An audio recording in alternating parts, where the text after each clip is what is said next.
Las sugerencias saludables de Cuenca son presentadas por el señor Jorge Lescano, quien es corresponsal de la Asociación UNESCO para el Desarrollo Cultural. Cuenca no es médico, pero todas sus sugerencias están basadas en la investigación y el estudio de papers e informes científicos de médicos e investigadores. La primera sugerencia es: vayan a los médicos de manera preventiva para mantener la salud y no caer en la enfermedad. Si les gusta el material, compártanlo. Suscríbanse al canal, denle like y activen las notificaciones haciendo clic en la campanita. El azúcar, ¿cuánto daño hace al metabolismo, no? Sí, el azúcar es muy dañino para el metabolismo. El metabolismo, recordemos que es el proceso por el cual el organismo aprovecha los nutrientes de la alimentación que tenemos y los transforma en sustancias que a su vez nos dan energía, ¿no es cierto? Es decir, la parte energética. Aprovechamos los nutrientes, los metabolizamos y los transformamos en energía. Esa es la explicación así rústica de lo que es el metabolismo. Después, si querés, nos podemos meter en detalles. Pero hoy en día se sabe a partir de estudios, ¿no es cierto?, que la gran mayoría de las enfermedades metabólicas terminan siendo crónicas y dependen fundamentalmente no de la genética, sino de la epigenética, vale decir, de nuestro estilo de vida y de la manera en que este estilo de vida estimula y activa los genes para que se desenvuelvan de la mejor manera posible. Por lo cual se da por tierra contra viejos conceptos que tenían en cuenta y que se aferraban a que la mayoría de las enfermedades estaban ahí en los genes. Hay enfermedades genéticas, por supuesto, pero las enfermedades metabólicas no son genéticas, son epigenéticas y las podemos corregir. Esa es la buena noticia. Bien. Bueno, dijimos metabolismo, dijiste azúcar. También siempre muy bueno aclarar que vos haces sugerencias saludables. Yo a veces meto púas, pero aclaramos y seguimos aclarando que no somos médicos. Y yo a veces te hago preguntas que por ahí como que yo no sé responder. No que no responder, sino ya meterse en un tema relacionado con los médicos y con todo lo que acarrea eso, porque hablaste del azúcar, del metabolismo, todo lo que se va produciendo dentro del cuerpo. Y recuerdo que muchas veces en alguna charla de feria, que uno para la oreja porque hay dos señoras mayores hablando, y dice, sí, porque con tal medicamento o con tal o con dieta le cambió el metabolismo. Y dice, sí, le cambió el metabolismo y ahora tiene Alzheimer. Uh-huh. ¿Hay alguna relación entre el Alzheimer y el metabolismo? Sí, hay relación. Vos dijiste, empezaste tu alocución diciendo que no somos médicos. Los médicos están capacitados para curar enfermedades o para tratar enfermedades, para no ser tan optimista. No tratan sanidades, tratan enfermedades. Vos vas al médico cuando estás enfermo. En la 10 de última vas. Sobre todo los hombres, las mujeres son más prolijas en ese aspecto, son más preventivas. Bien. Pero lo importante es la medicina preventiva, que lamentablemente no está en vigencia en la magnitud que debería estarlo, sino que vamos al médico, cuando estamos enfermos y hay toda una farmacopea que asiste al médico para tratar esas dolencias.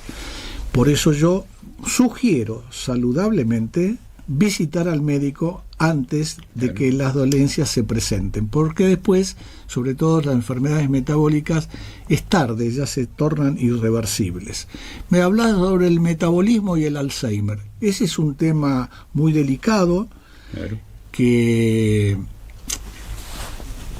yo no estoy en condiciones de abordarlo científicamente con criterio.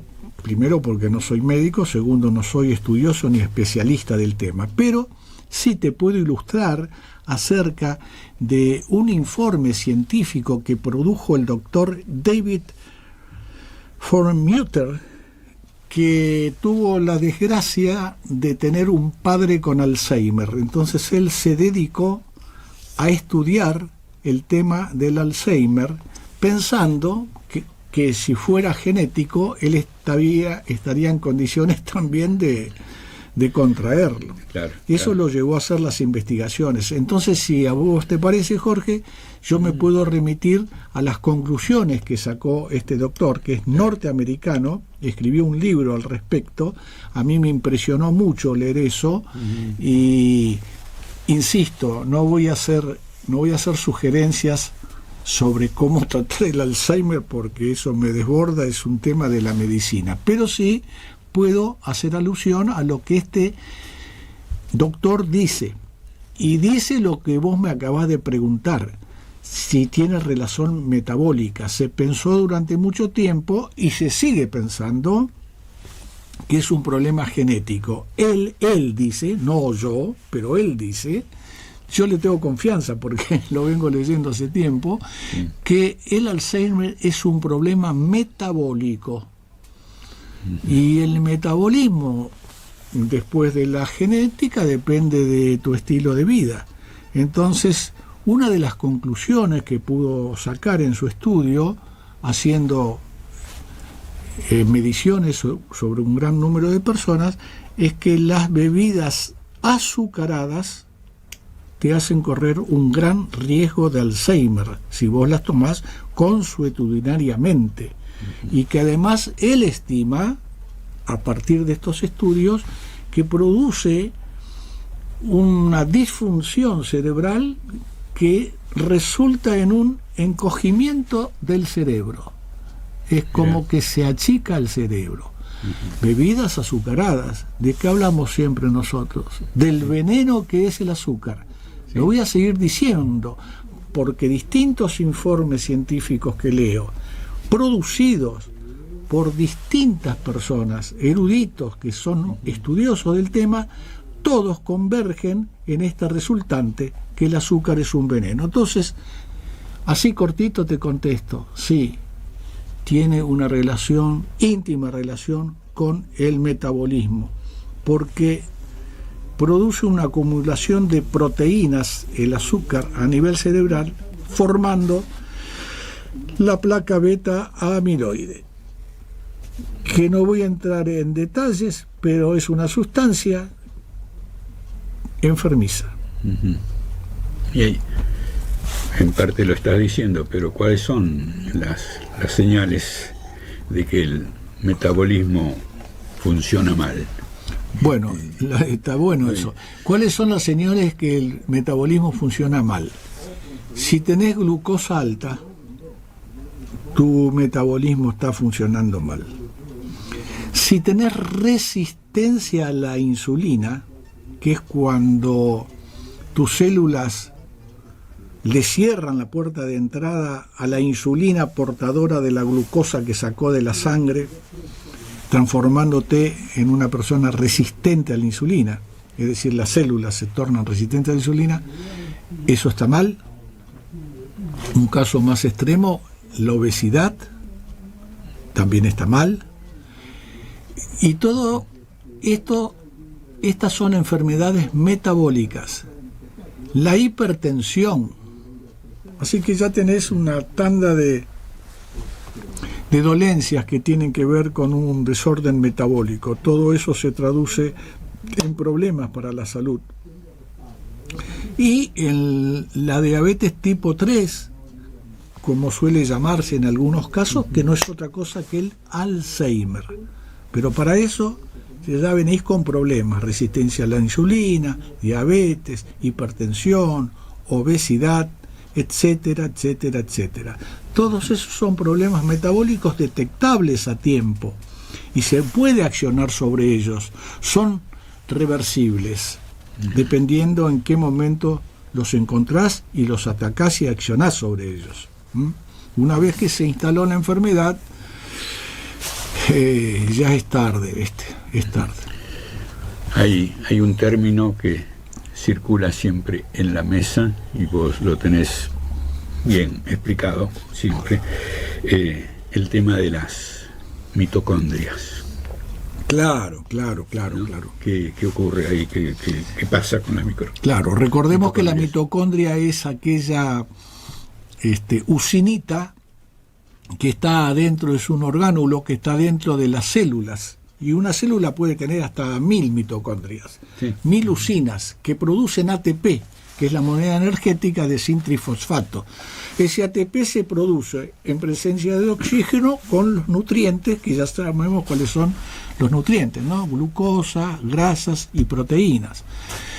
Entonces, si funciona mal la mitocondria, ¿y por qué puede funcionar mal la mitocondria? Porque vos estás atentando contra el funcionamiento de la mitocondria.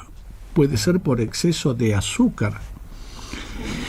Es más, cuando el organismo necesita desembarazarse del azúcar y necesita que la mitocondria funcione bien, eso demanda una energía por parte del organismo.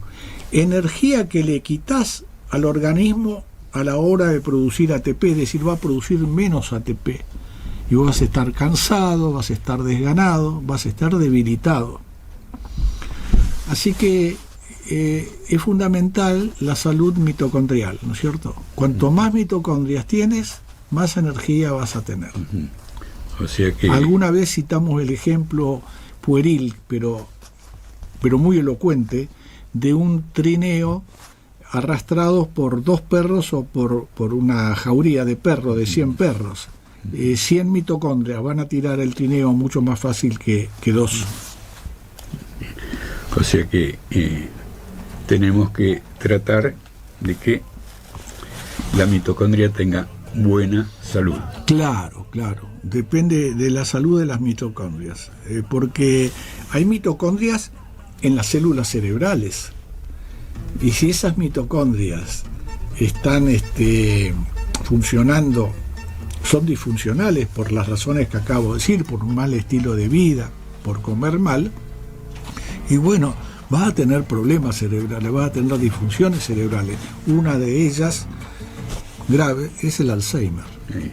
Hay otras dolencias, hay un montón de dolencias que, bueno, eso le compete a los médicos la clasificación, pero vos me estás preguntando por el Alzheimer y yo te cuento. O sea que... También el Alzheimer ya se sabe que el nombre es en respuesta al apellido del señor que lo descubrió y lo padeció. Pero también hay un italiano, como vos me hiciste recordar un día, que colaboró en este descubrimiento y hizo los aportes. ¿Cómo se llamaba el italiano? El Franco Deterioro. Franco Deterioro. Una gota de humor frente a un tema tan álgido y serio. Y eso lo explotaba justamente ese término, esa definición, el muy querido Anselmo Marini, que periodista de años, locutor, y que tuvo su último tiempo, los últimos tiempos, en La Colega, la 2x4, FM Tango, y bueno, él era un maestro, un enseñador, como se le podría decir, porque justamente el tema de las efemérides, yo siempre lo recuerdo a él, porque él las efemérides las hacía siempre a partir de los nacimientos del personaje que uno va a decir, y no del fallecimiento. Y él también tenía humor, porque justamente se ponía a hablar del Parkinson, del Alzheimer. Uno era inglés, el otro el alemán, y el italiano el franco deterioro. Así que todas enfermedades, nuestro recuerdo para Anselmo Marini, neurodegenerativas. Todo un personaje. Bueno, Cuenca, compartimos y seguimos con tus sugerencias saludables. Estabas con el tema de las mitocondrias, la salud de las mitocondrias. Sí, las mitocondrias que están presentes en todas las células, y conforme más mitocondrias tengas, vas a tener más energía. En todas las células, menos en los glóbulos rojos. Y en el programa pasado hemos hablado in extenso sobre el tema de la fructosa, recordarás. Y bueno, y recordarán todos nuestros oyentes que el azúcar está formado por glucosa y fructosa. Esa fructosa es nefasta para el cerebro, es mala para todo el organismo, pero hoy, que nos estamos ocupando principalmente de la diabetes tipo 3 o Alzheimer, te digo que esa fructosa, que solamente es metabolizada por el hígado después la exporta en forma de triglicéridos y viaja en esa lipoproteína VLDL, que es el colesterol remanente, como dijimos en el programa pasado. Ahora, ¿qué pasa con la fructosa? ¿Cómo es que ataca al cerebro? Me preguntaste hace un rato, ¿cómo te das cuenta si hay problemas metabólicos? Entre otros te nombré la hipertensión. Pero este señor, este doctor, David, a ver cómo se llamaba este señor, David Formuter, que es el informe que yo leí, habla del ácido úrico. El problema de la fructosa es que produce ácido úrico. Yo recuerdo que de chico mi abuelo sufría de gota y se atribuía la gota a la carne. Sí. Pero la fructosa es la principal responsable del aumento del ácido úrico, y ese ácido úrico es nefasto para el cerebro. Entonces la fructosa no solamente produce ácido úrico, que es nefasto para el cerebro, sino que produce o favorece la hipertensión, habida cuenta que disminuyen los niveles de óxido nítrico, que es ese vasodilatador que se forma en el endotelio de las arterias, en la boca, en otros lugares. Y además baja mucho el ATP, como dije hace un rato, porque el hígado, para hacer el proceso de metabolización de esa fructosa, le quita energía, se produce menos ATP disponible para el resto del organismo. Así que malísima la fructosa. ¿Sí? Flaco favor le hace al cerebro. Así que, y la fructosa no dispara la insulina como la glucosa. Sí. Pero yo me voy a permitir una pequeña observación desde una mirada de un lego, pero que vengo leyendo mucho sobre el particular. La fructosa en sí misma no dispara la insulina, pero la fructosa, cuando es metabolizada por el hígado, como dije hace un rato, la transforma en grasa, que es exportada en forma de triglicéridos, y si queda algún remanente, lo transforma en glucosa. Ergo, esa glucosa, aunque sea poquita, también va a disparar de alguna manera la insulina. Mira, me viene a cuento la miel, que es muy pegadiza. Es muy pegadiza y muy, muy sabrosa. Y que una cosa es la miel de panal, ¿no? Cuando viene de origen, o sea, viene directamente de la abeja a la mesa, que es miel pura. Pero, bueno, para estirarla. Para trucharla, digo yo. Claro. Le agregan fructuosa. Sí, o sea que exactamente. Ese engaño, y sabe muy dulce porque endulza más que la glucosa. Claro, ese engaño lo que provoca, porque uno come la miel, ¿viste? Pensando que es miel, y resulta que tiene fructuosa, que es nefasta. Bueno, nefasta. Vos para indicarte, para darte cuenta que la miel es buena y es pura, es la miel que bajando la temperatura cristaliza y se pone opaca. Si sigue manteniéndose translúcida y cristalina, como bien estás indicando, lo más probable es que esté contaminada con fructosa, que tiene un poder edulcorante mayor que el azúcar, es más barata. Yo recuerdo que una vuelta iba por la ruta y viste que suele haber vendedores de miel en los costados de una mesita. Me paré y dije, bueno, me voy a comprar una miel genuina de campo acá. Entonces paro y el señor que me lo ofrece, muy sutilmente y patrañosamente, mete esa cuchara que viene toda rasgada para poder sacar la miel en estado líquido del envase, y me dice, pruébela, caballero, a ver qué le parece. Y yo la probé, sabía dulce. Y yo le digo, mire, yo confío en usted, yo no puedo darme cuenta si esto es fructosa, si es glucosa, si es genuina o no. Supongo que si usted la trae de su campo es genuina. Resultó que no era genuina, porque después, pero algo de miel había, porque después se produjo una interfase donde la parte de abajo, bajando la temperatura, se cristalizó y quedó opaca, pero le quedó una superficie transparente. Digo, esto no es miel.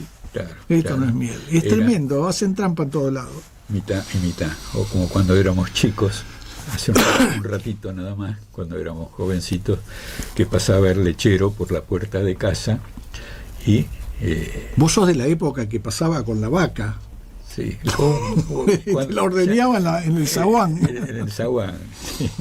Qué bárbaro, qué tiempo, cómo cambió todo. No, yo creo que un poquito posterior a eso, porque después pasaban con los recipientes llenos de... Los tachos famosos, tremendos tachos. Pero que venía ya bautizada. Claro, es decir, venía bautizada. Con el agregado un poquito de agua.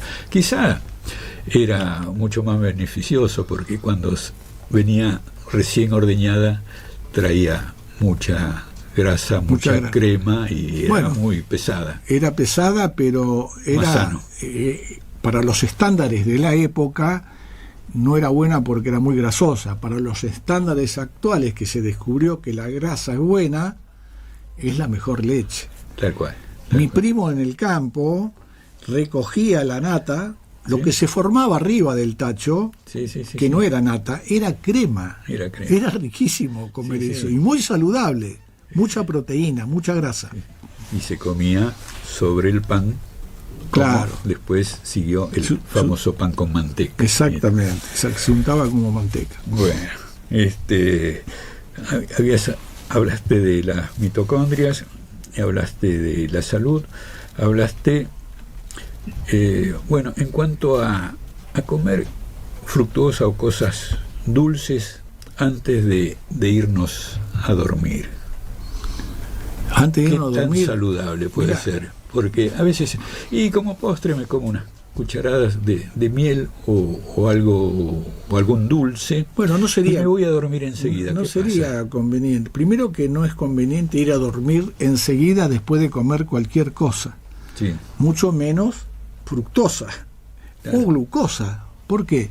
Porque no haces ninguna actividad física que te podría ayudar a metabolizar esa fructosa, es decir, como se dice comúnmente, a quemarla.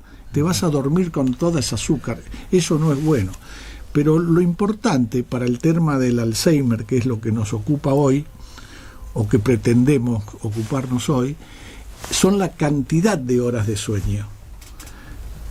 También este señor, David Formuter, en su informe explica que las personas que duermen poco y aquellas que están expuestas a horarios cambiantes, como los serenos, los custodios que trabajan de noche y no se respeta el ciclo circadiano, ellos están más expuestos a tener problemas en el cerebro.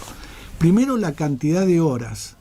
Hay que cumplir con una determinada cantidad de horas de sueño, y ese sueño debe ser con profundidad, pasando por todas las etapas, el sueño MOR, etcétera, hasta llegar al sueño profundo, que es el sueño delta. Pero también descubrió este doctor que si vos te pasás de horas de sueños, es decir, si dormís toda la noche 10 horas, ¿sí?